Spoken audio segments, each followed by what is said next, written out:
Theoretical है तो ध्यान से सुनते जाएंगे। एक सेकंड जरा। हाँ हेलो,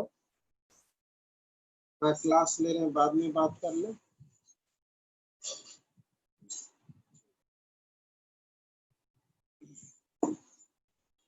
ध्यान देना, सिंपल वे में चलेंगे, ज्यादा नहीं, सिंपल वे में। पहला question, one similarity between physical and chemical adsorption. Similarity one between physical and chemical adsorption। Theoretical है इसलिए आपसे भी जवाब की उम्मीद करेंगे। One similarity between physical and chemical adsorption, कोई बोलिए, कोई बोले।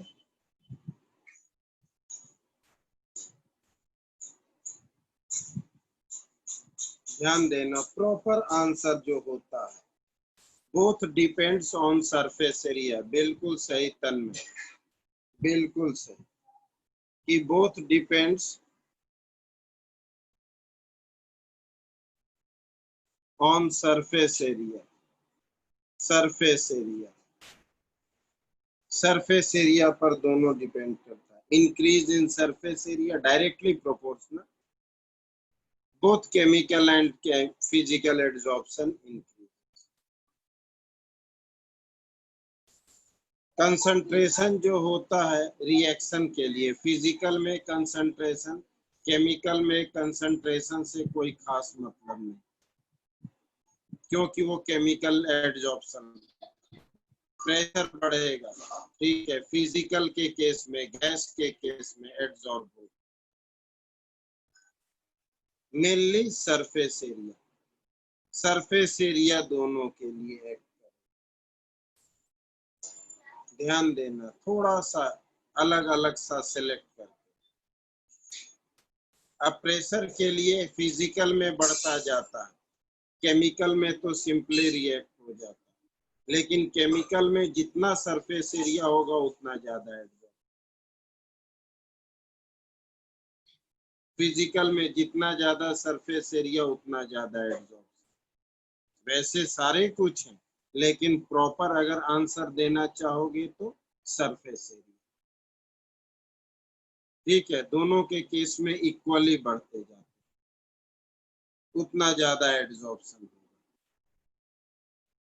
दूसरा question, out of NH3, out of NH3 and CO and CO2, ammonia and carbon dioxide, which adsorb more readily on activated charcoal and why? Which adsorb, ध्यान देना अच्छी तरह से, मोर रेडली, कौन आसानी से? धनंजय, NH3। अभी हम क्वेश्चन पहले लिख ले। More readily on activated charcoal, activated charcoal and why, और ऐसा क्यों? ध्यान देना,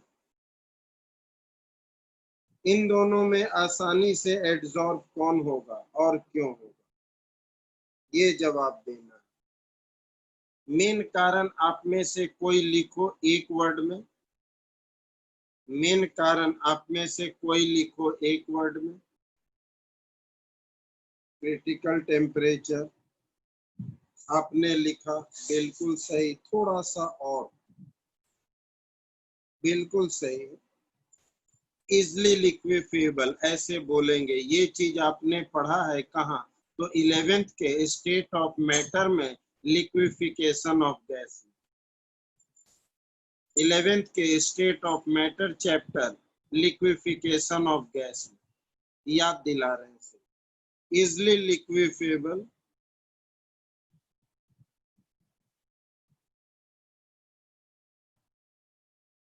gases means higher critical temperature।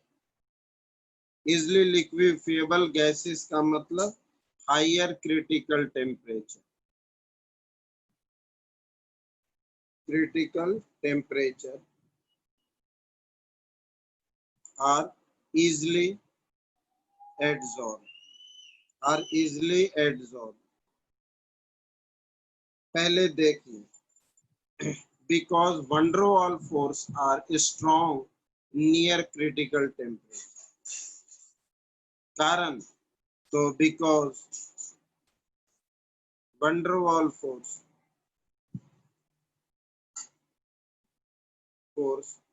are stronger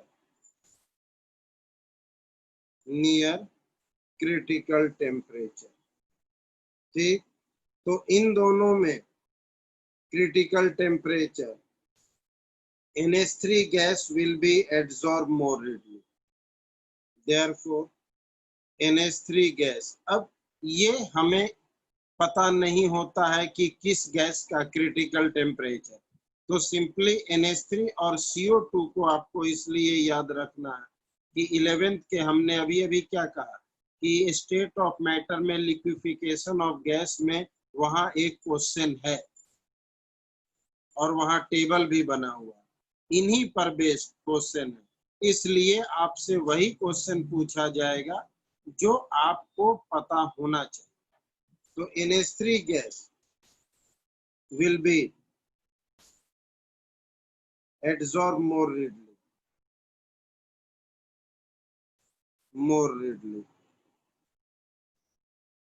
कारण तो इसका हायर क्रिटिकल टेम्परेचर है इन कंपैरिजन टू CO2, इसलिए ये आसानी से एडसॉर्ब हो जाता, आसानी से लिक्विफाइड हो जाता. कोई दिक्कत? नेक्स्ट क्वेश्चन ध्यान से देखते जाना. Adsorption of gas on solid accompanied by decrease in entropy, still it is a spontaneous process. Why? मतलब भी समझना होता है. एडसॉर्प्शन शॉर्ट में लिखेंगे, adsorption of gas on solid. ठीक है, फॉलो शॉर्ट में लिख रहे हैं, सिंपल लैंग्वेज में follow a decrease in entropy, still it is spontaneous. Why? जिस प्रोसेस में एंट्रोपी घटता है वो प्रोसेस नॉन स्पॉन्टेनियस होता है, लेकिन यहाँ एंट्रोपी घट रहा है फिर भी.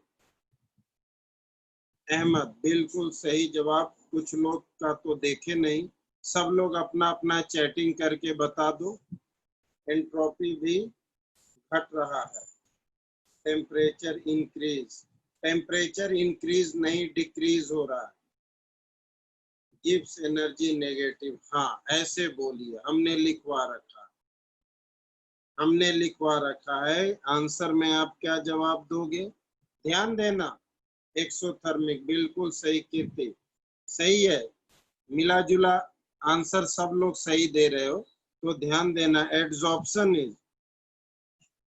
एडसॉर्प्शन इज हाँ डेल्टा H ने सब लोग का सही. Adsorption is exothermic. It means delta H is negative and delta S also negative. दोनों नेगेटिव है. Hence, at low temperature पर दोनों अगर नेगेटिव है तो delta G becomes negative. Spontaneous process mainly हम डेल्टा G के रेस्पेक्ट में बताते. Delta G becomes negative, therefore process is spontaneous. Process is spontaneous. Spontaneity सिर्फ डेल्टा S के रेस्पेक्ट में नहीं, मेनली डेल्टा G के रेस्पेक्ट में बताया जाता है. ठीक, नेक्स्ट क्वेश्चन. देखो हम सिर्फ सिलेक्ट करके रखे हैं जो कुछ अच्छे क्वेश्चन है, डेफिनेशन नहीं। डेफिनेशन आप तो लर्न कर ही रहे हो, simple simple. Next, why finely divided substance more effective on adsorbent. Question पर ध्यान देना। व्हाई फाइनली डिवाइडेड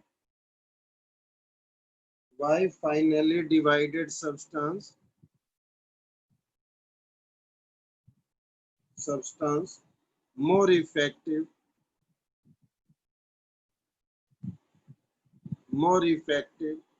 हाँ बिल्कुल उज्जवल, मोर सरफेस एरिया अब more adsorption, same case. Why finely divided substance more effective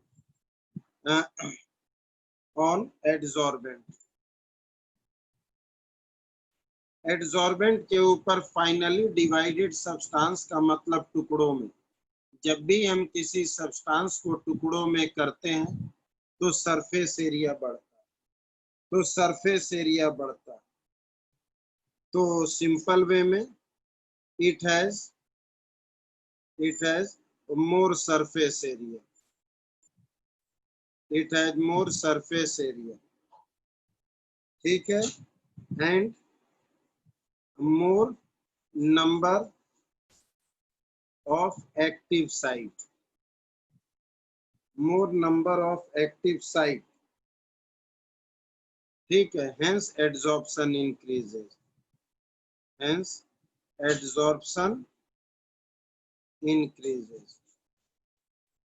finally divided substance का मतलब वो टुकड़ों में है, और टुकड़ों में होने का मतलब उसका सरफेस एरिया ज्यादा है, उसके एक्टिव साइट ज्यादा है, इसकी वजह से एड्सॉर्प्शन बढ़ता है, इसलिए एड्सॉर्प्शन बढ़ता है।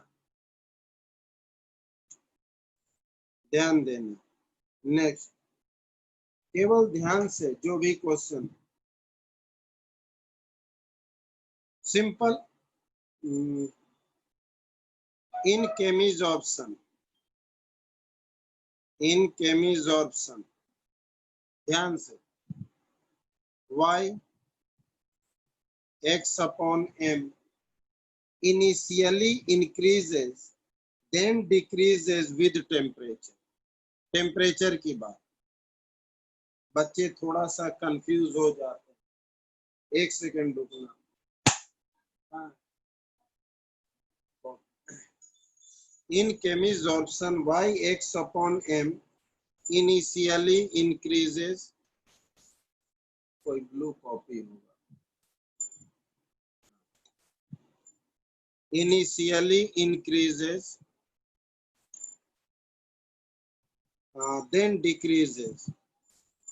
then decreases with temperature।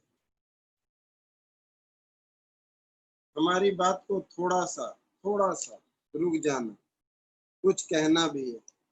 X upon M की बात करते हैं तो बच्चे के माइंड में सिर्फ आता है प्रेशर, कि प्रेशर बढ़ता है तो एक्स अपॉन एम बढ़ता है फिर घटता है। ठीक है, ये रिलेशन फ्रेंडली का, लेकिन हमने फ्रेंडली के बारे में नहीं पूछा। उसने जानबूझकर ये वर्ड यूज किया। इस वर्ड का यूज करने का मतलब एक्सटेंट ऑफ एड्सॉर्प्शन, वो एड्सॉर्प्शन की बात कर रहा है। तो ध्यान देना, इन केमिजॉर्प्शन फिजिजॉर्प्शन नहीं, केमिजॉर्प्शन x upon m initially increases then decreases with temperature। Pressure की बात नहीं करेंगे, हमने टेम्परेचर की बात की है। Concentration decrease. अब हमारी बात को सुनना एक लाइन में, फिर आप लोग के माइंड में जो कुछ भी होगा वो आप बोलोगे। पहले हमारी बात थोड़ा ध्यान से सुनना सब लोग, पहले हमारी बात, उसके बाद आप।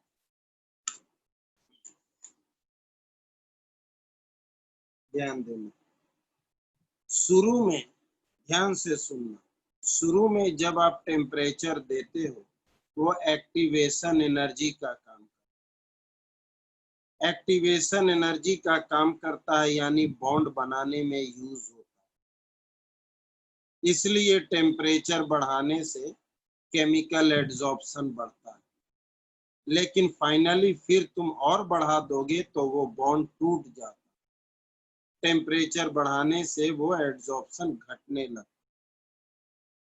तो एक लाइन में पहले हमारी स्टेटमेंट को देखो, फिर उसके बाद तुम सवाल करो, ठीक है। हाँ, इन केमिजॉर्प्शन, इन केमिजॉर्प्शन, केमिजॉर्प्शन की बात कर रहे हैं, यानी chemical adsorption. It in x upon m increases, ठीक है, because heat supplied, heat supplied act as activation energy, act as activation energy, वो एक्टिवेशन एनर्जी का काम कर रहा है, रिएक्शन को आगे बढ़ने में हेल्प कर रहा है, बॉन्ड बनाने में हेल्प कर रहा है, ठीक है, activation energy. but further increase in temperature decrease the adsorption, adsorption, temperature बढ़ाने से एड्सॉर्प्शन घटता ही है ऑलवेज, लेकिन केमिकल एड्सॉर्प्शन में शुरू में इसलिए बढ़ता है इनिशियली, क्योंकि वो एक्टिवेशन एनर्जी का काम करता है। ध्यान देना, फिजिकल एड्सॉर्प्शन में तो सीधी सी बात है, वंडरवॉल फोर्स है, टेम्परेचर बढ़ाओगे तो फोर्स टूट जाएगा। केमिकल एड्सॉर्प्शन में जैसे ही तुम एड्सॉर्ब होता है, रिएक्शन के लिए एक एनर्जी की जरूरत होती है, दो रिएक्टेंट के बीच बॉन्ड फॉर्मेशन के लिए, बिल्कुल, लेकिन जैसे ही दो रिएक्टेंट है वो आपस में तभी रिएक्ट करेंगे जब एक मिनिमम एनर्जी मिलेगा, के केमिकल काइनेटिक में पढ़े ना, energy react required to initiate the reaction. तो शुरू का टेम्परेचर एक्टिवेशन एनर्जी का काम करता है, जस्ट शुरू का ही, फिर जैसे ही बढ़ता है वो एड्सॉर्प्शन हट जाता है, तो फिर वो अलग होने लगता है। तो शुरू में थोड़ा सा अगर बढ़ेगा तो एड्सॉर्प्शन बढ़ेगा, बिल्कुल स्लाइड, और उससे थोड़ा सा जैसे ही ज्यादा हुआ वो घटने लगेगा, बॉन्ड ब्रेक हो जाता है, ठीक। इसलिए हमारी बात को ध्यान से देखना, केवल सिलेक्टेड क्वेश्चन है और कुछ नहीं।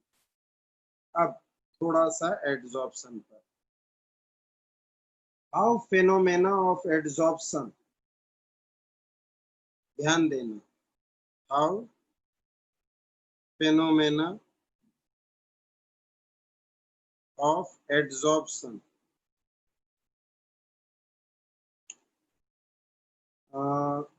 produced high vacuum,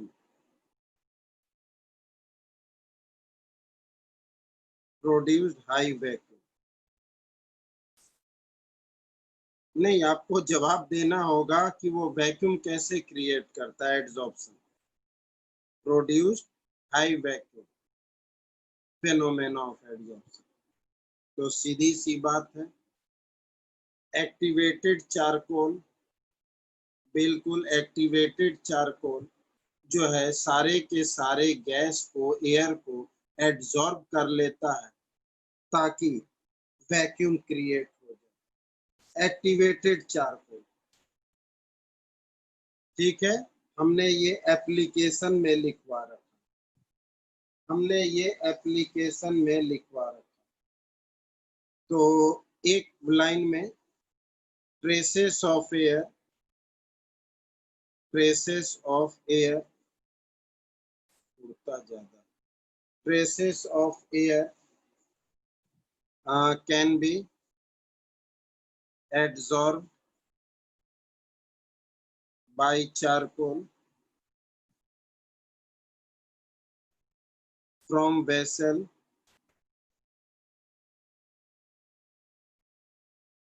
to produce vacuum,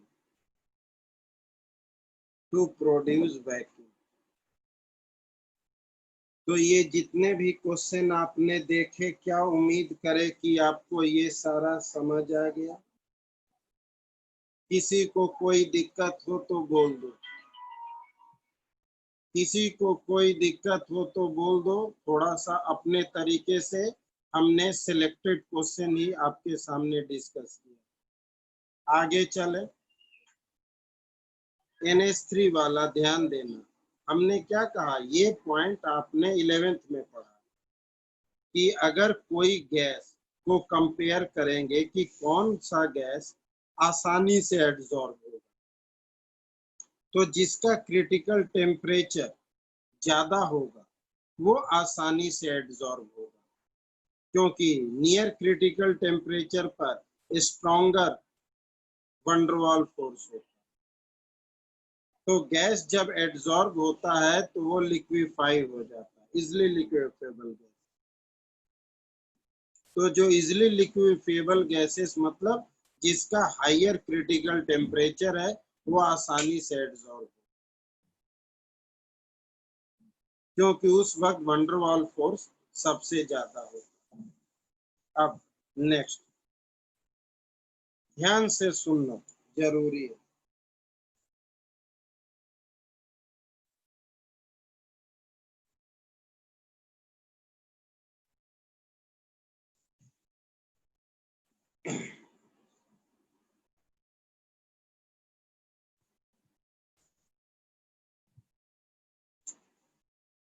next है, ये कितना नंबर था, 6, ये हो गया आपका 7। कुछ पूछना भी है बीच बीच में, जरूरी है। What are bio catalyst, bio catalyst क्या है?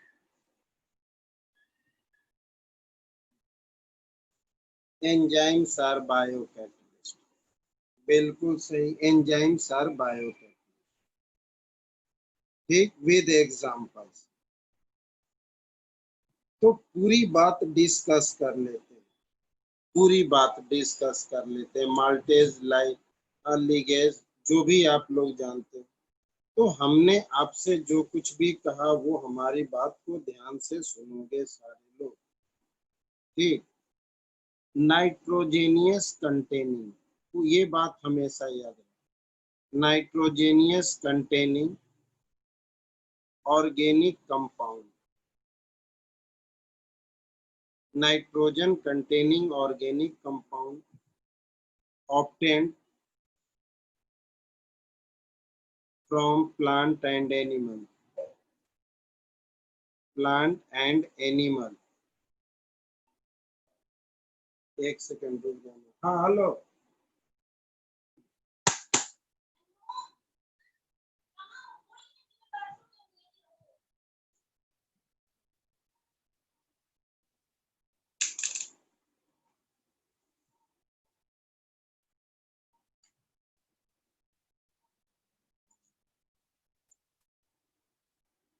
रुक जाना जी, पेन खत्म हो गया, क्या करूं। ध्यान देना, प्लांट एंड एनिमल्स। तो nitrogen containing organic compound obtained from plant and animal, ठीक, used as catalyst in biological reaction, used as catalyst in biological reaction, biological reaction। ध्यान देना, they are mainly high molecular mass of globular protein, high molecular mass of globular protein, globular protein।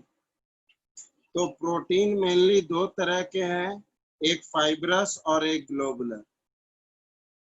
तो fibrous linear structure वाले और globular helix structure वाले।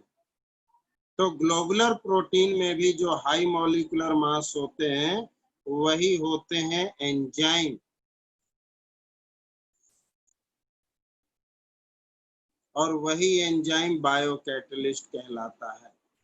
तो ये पूरा का पूरा नॉलेज रखेंगे, आइडिया रखेंगे। ठीक, नेक्स्ट। आखिर कैटलिस्ट के बारे में भी थोड़ा सा पढ़ना ही है।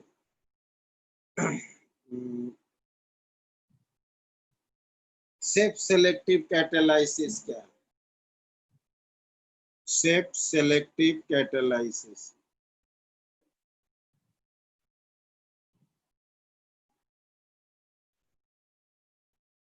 सेल्फ सेलेक्टिव कैटालाइसिस का सिंपल मतलब, सेल्फ सेलेक्टिव कैटालाइसिस का सिंपल मतलब किसी भी कैटलिस्ट का selection depends on shape and size of reactant and product. बिल्कुल सही अहमद, बिल्कुल सही। कैटलिस्ट का सिलेक्शन रिएक्टेंट और प्रोडक्ट मॉलिक्यूल के साइज के बेसिस पर, यानी कैटलिस्ट के अंदर जो होल्स होते हैं, पोर्स होते हैं, उनकी बात करते हैं। ठीक है, उनकी बात करते हैं। तो एक लाइन में catalytic reaction, catalytic reaction depends on core structure of catalyst and size of reactant and product molecule, जो इन पे डिपेंड करते हैं, हम उनकी बात करेंगे। ठीक, अब कुछ छोटे छोटे और जल्दी जल्दी ध्यान देना। What type of colloid formed when liquid is dispersed in solid? Liquid dispersed in solid किस तरह का बनेगा? सोचकर जवाब दे जल्दी। सॉलिड सोल, बहुत बढ़िया। हमारा क्वेश्चन है एक बार फिर से, type of colloid when liquid is dispersed in solid. Liquid को हमने सॉलिड में डिस्पर्स किया है, जेल। ये जवाब बेहतर, ठीक है। तो वो हमारा जेल, लिखने की जरूरत नहीं, कुछ बातें ऐसी भी। अब ध्यान से, how can colloidal solution and true solution of same colour distinguish from each other? लिख देते हैं, ध्यान देना। हाउ कोलॉइडल सॉल्यूशन, हमारी बात, एक सेकेंड, अभी अभी। How colloidal solution and true solution of same colour, of same colour, रुक जाना। किंडल इफेक्ट किसने लिखा? यस गुप्ता। अच्छा रुक जाइए। Colloidal solution and true solution of same colour be distinguish from each other. Word को पहचानेंगे तभी समझ आएगा। How colloidal solution and true solution of same colour can be distinguish. सीधी सी बात है। तो एक हमारा छोटा है, एक बड़ा है, माइक्रोस्कोप से नहीं दिखेगा और दूसरा दिखेगा, ये बात नहीं कहना है, कुछ एक प्रोसेस। तो सिंपल वे में, true solution does not show Tyndall effect, colloidal solution show Tyndall effect. कुछ लोगों ने सही जवाब दिया, तो सीधे टिंडल इफेक्ट, बिल्कुल सही। तो एक लाइन में आपसे पूछा गया डिस्टिंग्विश कैसे करेंगे, तो टिंडल इफेक्ट से। तो colloidal solution shows Tyndall effect, but true solution does not. True solution show नहीं करेगा, कोई दिक्कत। उसी तरह से ध्यान देना। अब थोड़ा उसी तरह से मिक्स कर करके थोड़ा सा आप जवाब दोगे। हाउ इज सोल, सोल की बात कर, how is sol different from emulsion. तो तुम्हें सिर्फ डिस्पर्स फेज डिस्पर्सन मीडियम बता देना है, लेकिन याद होगा तब, देख कर नहीं, इसलिए लर्न करके बैठना। सोल को हम कैसे डिस्टिंग्विश डिफरेंट मतलब डिफरेंशिएट करें इमल्सन से। सोल डिफरेंशिएट फ्रॉम इमल्सन, सीधी सी बात। तो बोलेंगे sol is a colloid of solid in liquid, solid in liquid sol है, whereas emulsion is the liquid liquid colloidal solution. ऐसे सोल, तो सिंपल वे में सोल क्या है, सॉलिड इन लिक्विड, और इमल्सन क्या है, तो liquid in liquid colloidal solution. Example milk सही है, और इसमें एग्जाम्पल बहुत सारे लिखवा दिए। तो ऐसे भी डिस्टिंग्विश करने को आपसे पूछ सकता है, ऐसे भी पूछ सकता है, ध्यान देना। अब एक्सप्लेन करना है, ध्यान देना।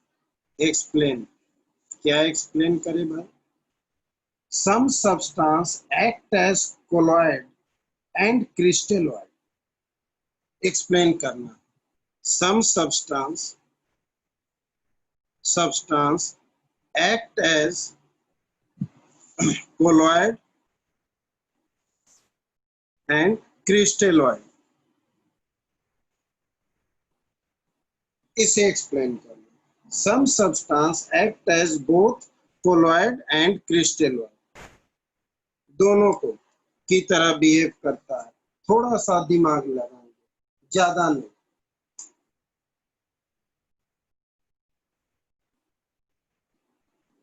तो ध्यान से देखना, साथ साथ लिखते जा रहे हैं। कुछ सब्सटेंस जो है, it depends on size of particle, size of particle पे डिपेंड कर रहा है। तो when the size of particles lie between 1 to 1000 nanometer, it behaves as colloid. If below 1 nanometer, it behave as true solution and then act as crystalloid, तब वो क्रिस्टलोइड की तरह behave करेगा। जैसे कि NaCl इन वाटर, ठीक। तो NaCl हमारा क्रिस्टल की तरह वहां क्रिस्टलोइड की तरह बिहेव करेगा। तो it depends on size of particle. Crystalloid का मतलब वो सब्सटेंस जो क्रिस्टल के फॉर्म में है, वो सॉलिड स्टेट में बताएंगे कि क्रिस्टलाइन सॉलिड और एमॉर्फस सॉलिड, जिनके पर unit cell atomic structure regular arrangement of atom पर होता है। तो नमक का टुकड़ा क्रिस्टल होता है, अगर वो डिसॉल्व होगा तो ट्रू सॉल्यूशन, तो वो क्रिस्टलोइड सॉल्यूशन कहलाएगा। तो क्रिस्टलोइड सॉल्यूशन ट्रू सॉल्यूशन को कहते हैं। इसीलिए हमने ये बात मेंशन किया कि सब substance act as colloids and crystalloids, ठीक है। If particle size is, it depends on size of particle, एक सेकेंड रुकना। when the size of particle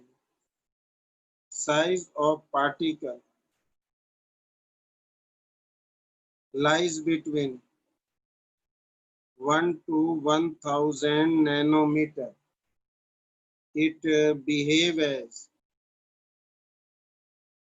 colloid, ठीक है। if particle size is less than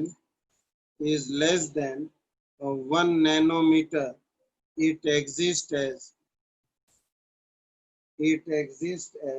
true solution and behave as crystalloid. True solution and behave as a crystalloid.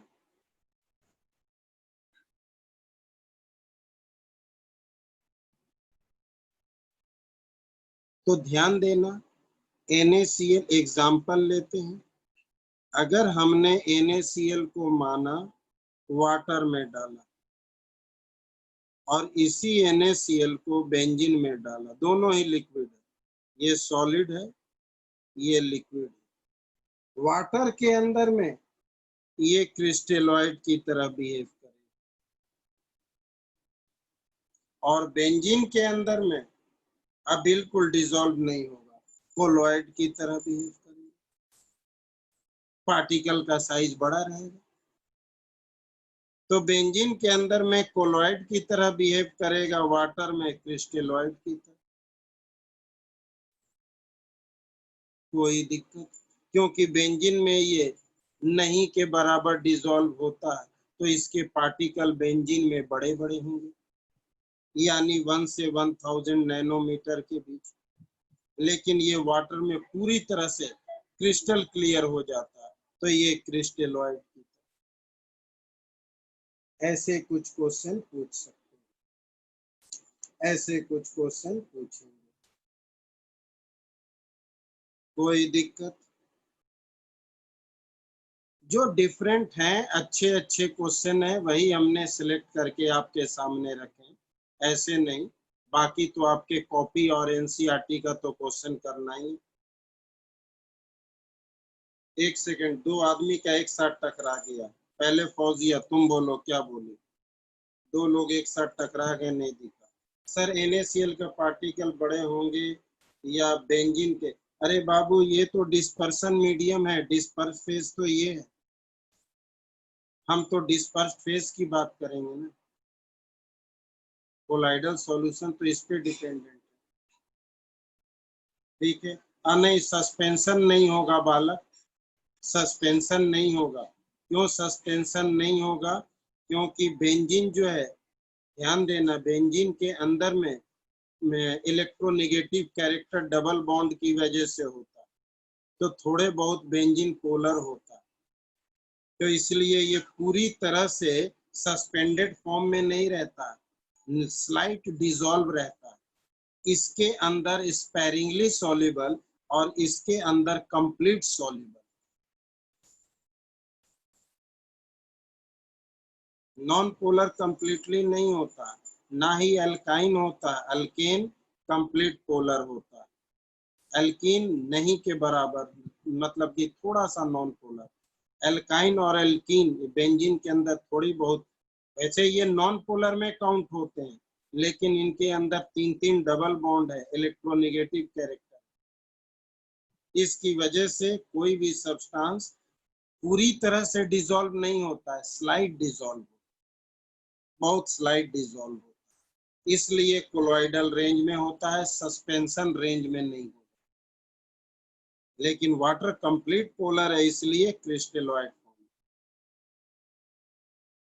चलिए next question ध्यान देंगे।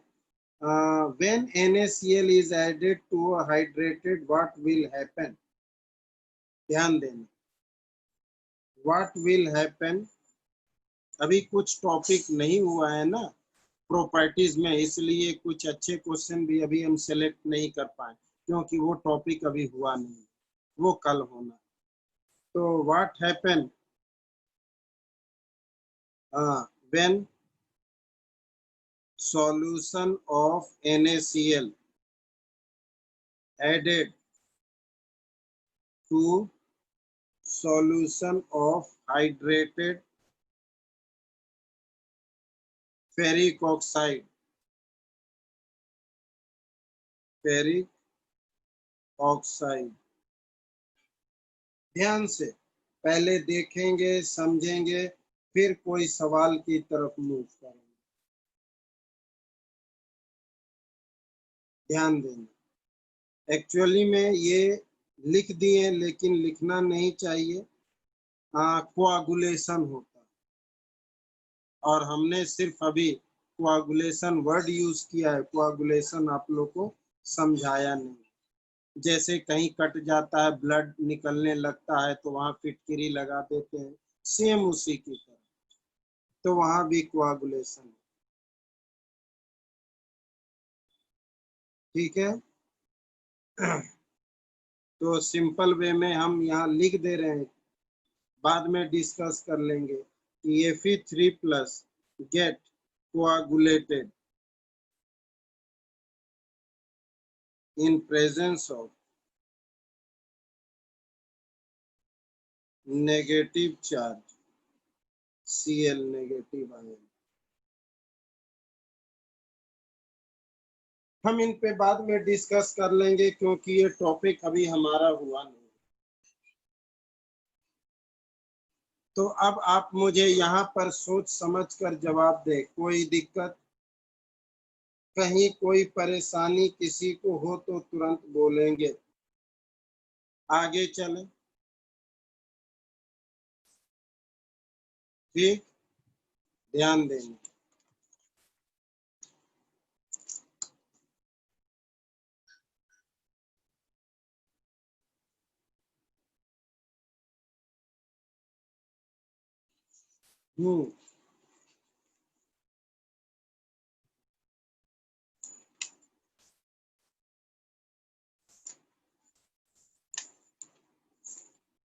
अब हम आते हैं आपके लिए ऑब्जेक्टिव पर।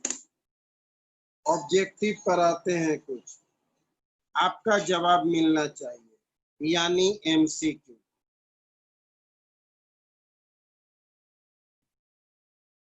पहला question, which of the following process does not occur at the interface? Which process does not occur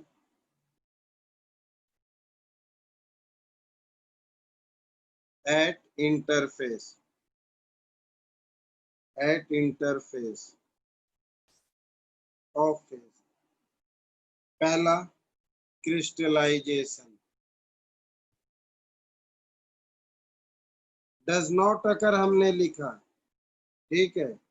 दूसरा हेट्रोजीनियस कैटालाइसिस, हेट्रोजीनियस कैटालाइसिस। तीसरा होमोजीनियस कैटालाइसिस, होमोजीनियस कैटालाइसिस। और चौथा कोरोजन। उज्ज्वल सी, बिल्कुल सही। उज्ज्वल सी, बिल्कुल सही। किसी और को कुछ कहना है तन में, बिल्कुल सही। कौन सा प्रोसेस इंटरफेस पर नहीं होता है? ध्यान देना, नहीं होता है तो होमोजेनियस कैटालाइसिस। इसलिए हमने मैकेनिज्म भी हेट्रोजेनियस कैटालाइसिस का पढ़ा, क्योंकि homogeneous catalysis does not occur at the interface. क्यों? सेम फेज होने की वजह से एक मतलब कि यूनिफॉर्मली डिस्ट्रीब्यूशन हो जाता।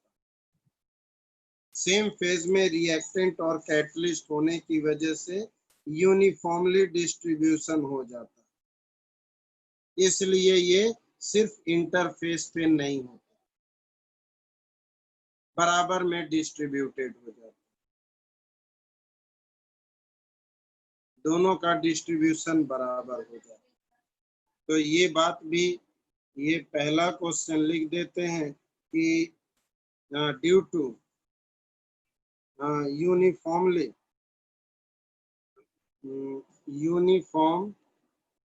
यूनिफॉर्म डिस्ट्रीब्यूशन, रुक जाना, distribution of reactant and catalyst, दोनों का यूनिफॉर्म डिस्ट्रीब्यूशन हो जाता है। नेक्स्ट, इक्विलिब्रियम पर, at equilibrium process of adsorption क्या होना चाहिए? At equilibrium at equilibrium process of adsorption.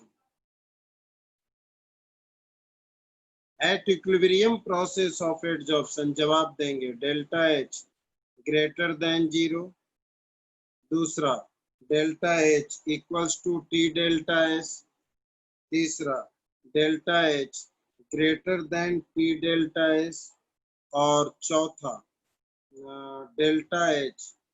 सारे लोग जवाब देते चले गए इतना फास्ट, बिल्कुल सही जवाब दे रहे हैं, क्या करें, lower than T delta S। सब लोगों का सही जवाब है, किसी एक को क्या बोले जब सबने सही जवाब दिया। इक्विलिब्रियम पर प्रोसेस ऑफ एडसॉर्प्शन, ऐसा क्यों, ये जवाब क्यों हमें पता है कारण।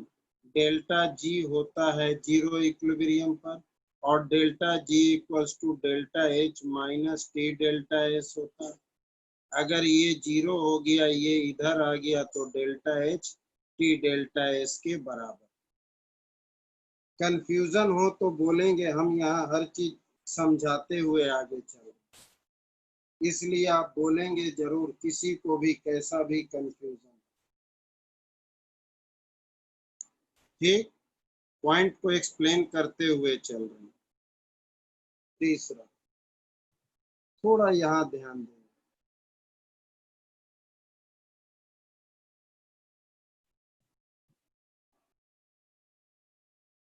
extent of adsorption of adsorbate from solution phase increases with, question लिख रहे हैं, किस हद तक एक्सटेंट, एक्सटेंट का मतलब extent of adsorption,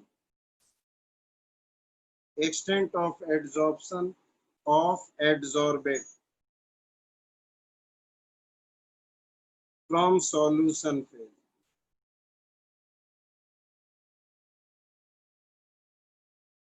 increases with, option सुनते जाना, increase in amount of adsorbate, increase in amount of adsorbate, दूसरा decrease in surface area of adsorbent, decrease in surface area of adsorbent, बेंट, यहाँ बेट है, यहाँ बेट, तीसरा इंक्रीज इन टेम्परेचर, और एक्सप्लेन भी करना पड़ेगा जो भी जवाब देंगे, और चौथा decrease in amount of adsorbate, decrease in amount of एडसॉर्बेट।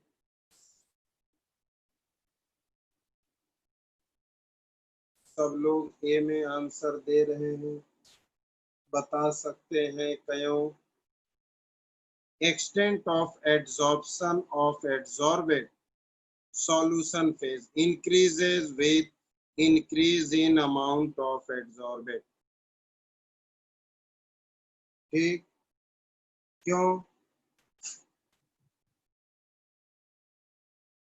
Concentration पे डिपेंडेंट है, मोल्स पे, तो सीधी सी बात है, ध्यान देना। Extent of adsorption of adsorbate जो है increases with increase in adsorbate, कारण तो amount of adsorbate increases, interaction of adsorbate with adsorbent increases.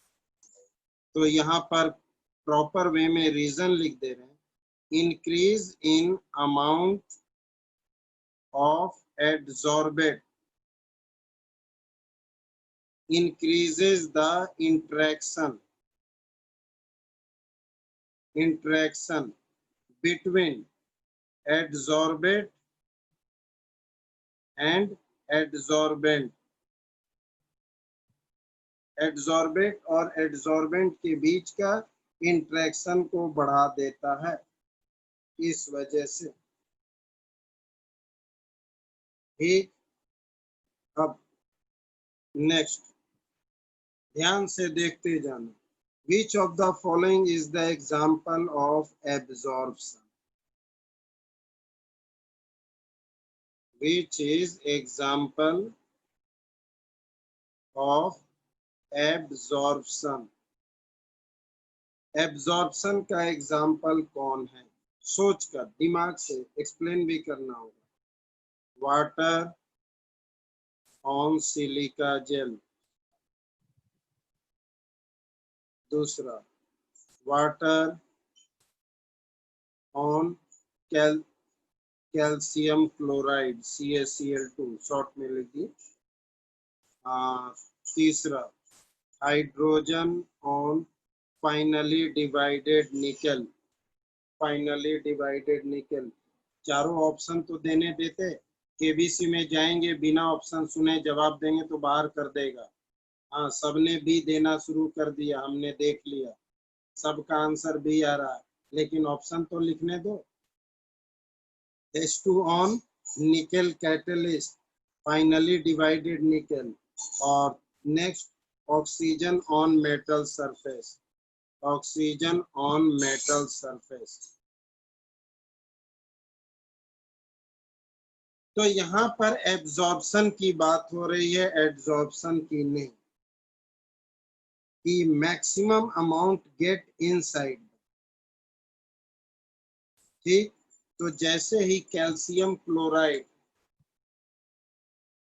बिल्कुल एनहाइड्रस कैल्शियम क्लोराइड बन जाएगा, क्योंकि कैल्शियम क्लोराइड एक सॉल्ट है NaCl की तरह, समझना भी होगा ना। इस कैल्शियम क्लोराइड एक सॉल्ट है NaCl की तरह। जैसे नमक में पानी मिलते ही नमक पूरा चिपचिपा हो जाता है, वो एनहाइड्रस फॉर्म में आ जाता है, उसी तरह से कैल्शियम क्लोराइड भी एनहाइड्रस फॉर्म में आ जाएगा। लेकिन वाटर सिलिका जेल के सरफेस पर मॉइस्चर सिलिका जेल एब्जॉर्ब करता है। निकल कैटलिस्ट है, रिडक्शन के वक्त ये एब्जॉर्प्शन होता है। ऑक्सीजन मेटल सरफेस पर कोरोजन जैसे बनता है, पढ़े, ये भी एब्जॉर्ब होता है। यहाँ भी एब्जॉर्प्शन, यहाँ भी एब्जॉर्प्शन, यहाँ भी एब्जॉर्प्शन। तो सीधी सी बात है, आंसर आपका बी है। आंसर आपका बी है, इसमें ए है, लेकिन मेंशन करना होगा कि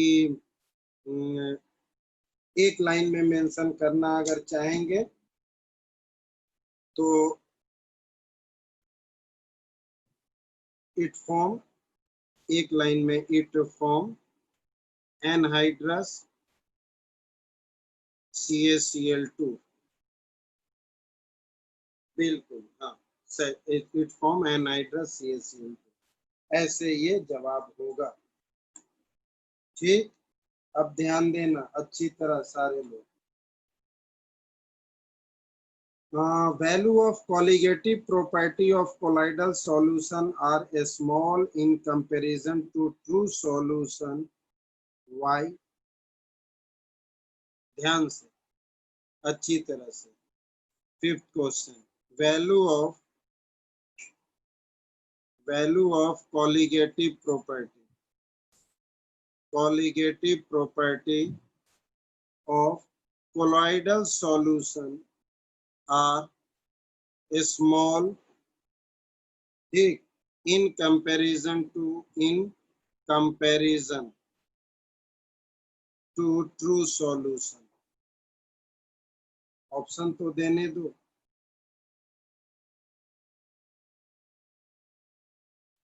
true solution of same concentration, दोनों का कंसंट्रेशन भी सेम है, same concentration, because colloidal particles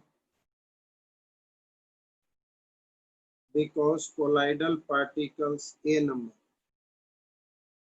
exhibit enormous surface area, required more surface area। ध्यान देते जाना। remain suspended in dispersion medium, remain suspended in dispersion medium, form lyophilic colloid,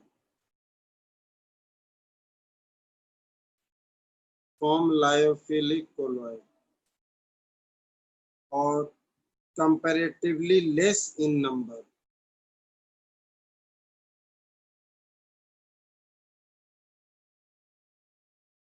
relatively less in number। उज्जवल, नितिन पाठक और भी लोग हैं, सब लोग डी आंसर दे रहे हैं, ऐसा क्यों?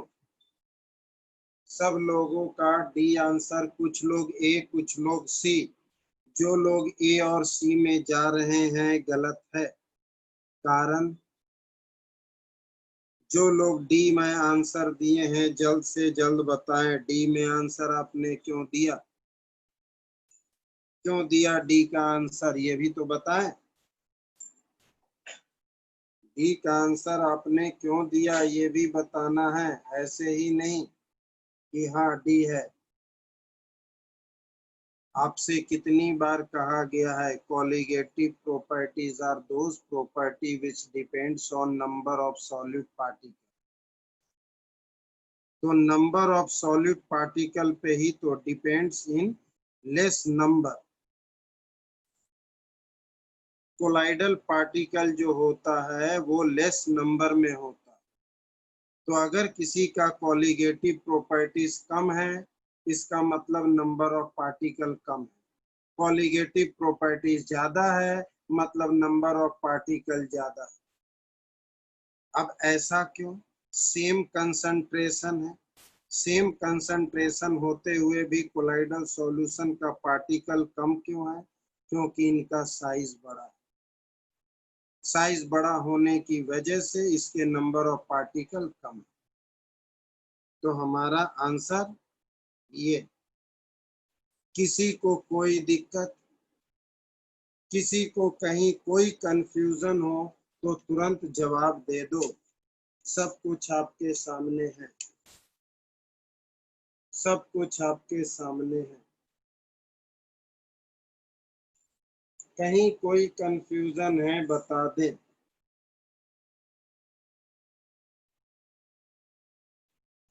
आगे चलें, आगे चलें। लास्ट वाला बिल्कुल पूछिएगा। क्वेश्चन पूछा गया है, कॉलिगेटिव प्रॉपर्टी कोलाइडल सॉल्यूशन का ट्रू सॉल्यूशन से कम होता है। ट्रू सॉल्यूशन से कम होता है, ऐसा क्यों? जबकि दोनों का सेम कंसंट्रेशन। सबसे पहला पॉइंट, अगर कोलाइडल सॉल्यूशन कम है, मतलब कॉलिगेटिव प्रॉपर्टी कम है, तो इसका कारण एक ही होगा, क्योंकि इसमें नंबर ऑफ पार्टिकल कम है।